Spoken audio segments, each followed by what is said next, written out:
नमस्कार। आज आम शुणा श्री फतुरानंद द्वारा लिखित एक क्षुद्र और हृदयस्पर्शी गल्प स्वाधीनता दिवस। एथिरे आमे जानिबाकु पाइबा एक वृद्धा एक बुढ़ी लोक प्रथम स्वाधीनता दिवस को नहीं उत्साह उत्कंठा विषय रे। तेबे आरंभ करिबा। डेंगुरार शब्द शुणी पिला माने टीका दिया आसिला बोली घर को दौड़ी पड़ाइले। भंडारी गोटाए पाख खियर करी खुर बंद कला। तरका गाई सबु लांगुड़ टेकी फुरुकुटिया डिया मारिले। हनु मांकड़ तक हूँ हाँ होई गछ कंपाई देले। चाहाली मास्टर दुई नुआ केते पण आसिला नाही बोली पिला पिठिरे बेत पकाइबाकु जाउथिले। बेत उपरे रहीगला। से कान डेरिले डेंगुरा बाला आड़े। समस्ते भी सियाड़े चाहिए। किए बा कान डारिला? भाई माने समस्ते सुन। आसंता शुक्रवार अगस्ट 15 तारिख दिन स्वाधीनता उत्सव पालिबा पई समस्ते घर द्वार सजासजी करिब। जातीय पताका उठाइब, कीर्तन महोत्सव करिब, रातिरे दीपाली जालिब। जार सजासजी खूब भल हेब ताकु सरकार बाहादुर पुरस्कार देवे। हुकुम जिला मेजिस्टर बाहादुर। डिप डिप डेंगुराटा पछआड़ को झुलाई दे बनामलिक चलिला आउ गोटे छक को। हगुरी गुड़ियाणी पकुड़ी छाणु छाणु कान डेरिला। सबु शुणिला किंतु बुझी पारला नाही। तेल कड़ेईटी ओह्लाई थोईदेला। पकुड़ी बिकी बाकी देला।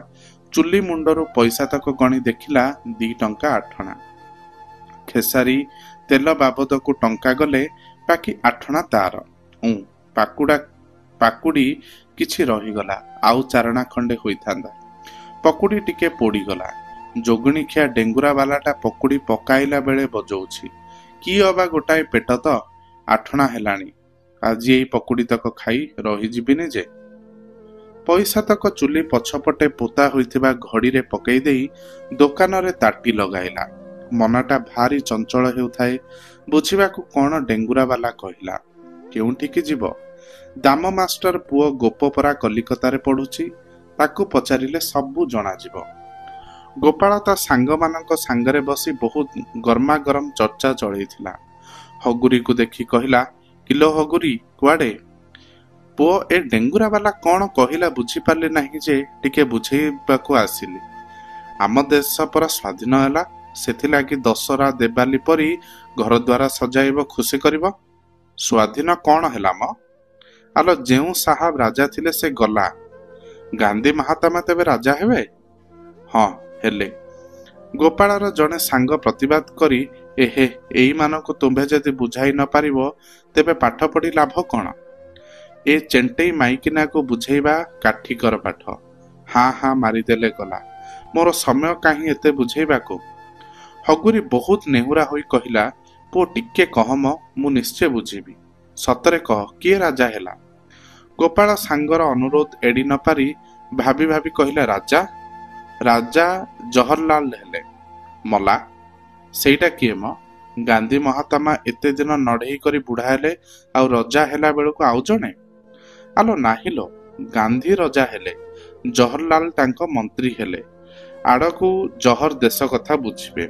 मझेरे मझेरे से बुझिबे जे। ठाकुरंको उद्देश्य रे मुंडियाटे मारी हगुरी कहिला, ठाकुरे मो आईस तक गांधी महात्मा को दे। अच्छा ए कीरा पोतई आगु को कमी जीव तो? हाँ हाँ सबु कमी जीव। ए खेसारी आउ बादाम तेल भाउ कमिबो? हाँ हाँ सबु कमिबो। ओहो मनीष टिके निश्वास मारिबो। जोगणीखिया गौरा साहुर बेक मुड़ी होइजिबो। दुकान करिछि जे जाहा मागिबो नाही कीरा पाताई देले सबु हाँ। हसर रोल उठिला। अच्छा सजासजी केमिति हबो? दशहरा को केमिति सजा हुए सेमिति।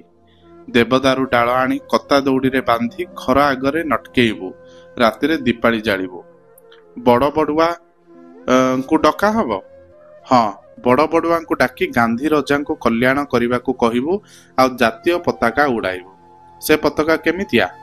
आलो से पताका भारी सादा सीधा। चारिकोणिया खाली 3टा रंग, उपरे नाली, मझिरे धला ତଳେ ଶାଗୁଆ ଆଉ ଧଳା ରଙ୍ଗ ଉପରେ ଗୋଟିଏ ଠିକ୍ ଶଗଡ଼ ଚକ ପରି ଛୋଟ ଚକ ଅଙ୍କା ହବ। ମୋ ପାଖକୁ ନେଇ ଆସିବୁ, ମୁଁ ଚକଟା ଆଙ୍କିଦେବି, ନହେଲେ ଗୋଟାଏ କିଣି ଆଣିବୁ, ମୋଟେ 4 ଅଣା ପଇସା। ଆଉ ଜାଣିଥା, ଭଲ କରି ସଜାସଜି କରିବୁ, ସରକାର ଯାହାର ଭଲ ହେବ ତାକୁ ପୁରସ୍କାର ଦେବେ। ଗୁରୁବାର ଦିନ ରାତିରେ ହଗୁରିକୁ ନିଦ ହେଲା ନାହିଁ। ଖାଲି ଭାବୁଥାଏ କେମିତି ସଜେଇବ। ଦେବଦାରୁ ଡାଳ କିଏ ଆଣିଦବ? ପାଣ୍ଠି ମୋର 3 ଟଙ୍କା, 2 ଟଙ୍କା ଯିବ ତେଲ ଓ ଖେସାରୀରେ, ବାକି ଟଙ୍କାଟା ଖାପିଆ ପାଇଁ। ସେଇଥିରେ ଯାହା ହେବ।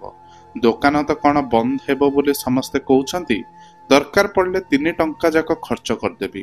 ଦାଢ଼ିଆ ମହାଜନଠୁ ପଛେ 2 ଟଙ୍କା ଧାର କରି ନେବି, ଆଉ ଡର କଣ? ଗାନ୍ଧିଜୀ ରଜା ହେଲେଣି, ତେଲ ଖେସାରୀ ଭାଉ ଖସି ପଡ଼ିବ, ଦୋକାନ ସରଳ କରି ଛନ୍ଦି ହବ। ଦିନ 3ଟାରେ ପୁଣି ମୋ ଦୋକାନ ହସି ଉଠିବ। ସରକାର ଯଦି ଖୁସି ହୋଇ 2-3 ଟଙ୍କା ଦିଅନ୍ତି ତେବେ ଆଉ କଣ? ରାତି ଟିକିଏ ଅଛି।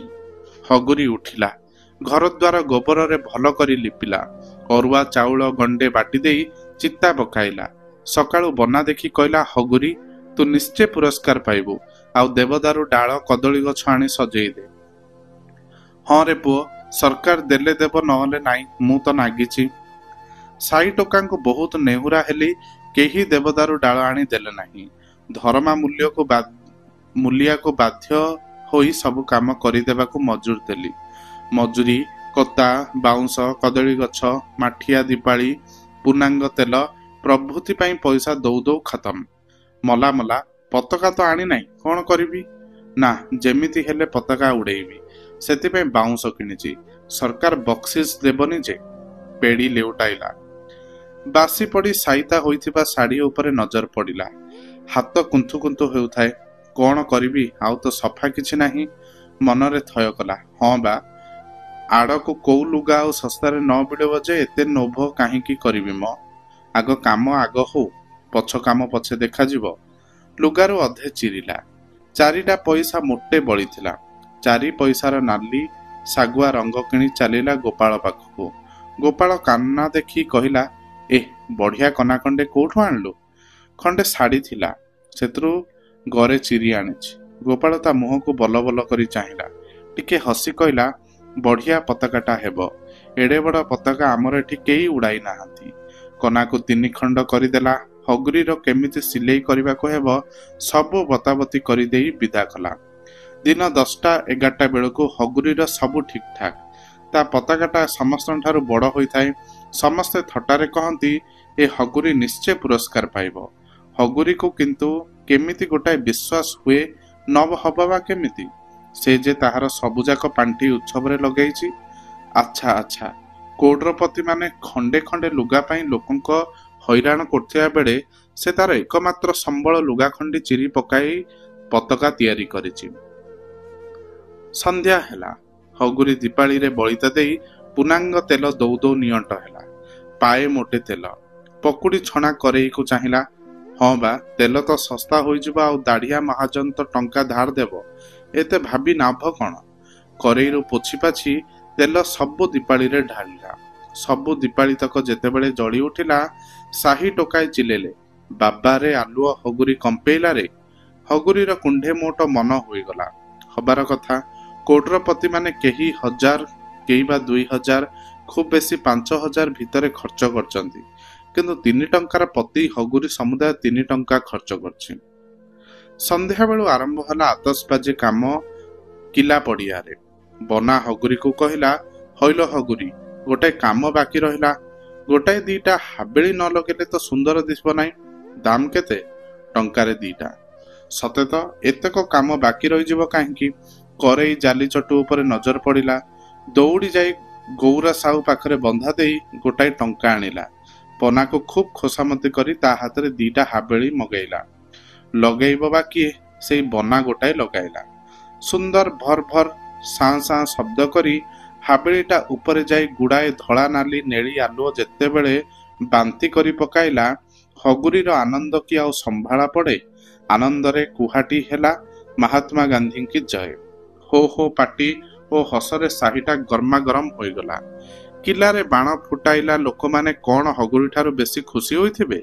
ଶହ ଶହ ଟଙ୍କା ବାଣ ଲାଗି ସେମାନେ ଖର୍ଚ୍ଚ କରିଛନ୍ତି, କିନ୍ତୁ ହଗୁରି ତାର ଚଳାଚଳର ଉପାୟ କରେଇ ଓ ଜାଲିଚଟୁ ପର୍ଯ୍ୟନ୍ତ ବାଣ ଲାଗି ଖର୍ଚ୍ଚ କରିଦେଇଛି।